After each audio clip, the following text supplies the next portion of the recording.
पिछवाड़ा खोले रहे आए लेकिन घास बनाए लगाओ के लिए पहरा कहाँ रुक जा हम खोल दे सब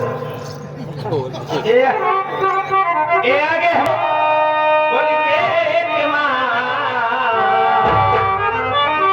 सो रही थी मैं तो बोल के मां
ऋषभ सिंह राजपूत बेलाई से चलकर आए हैं।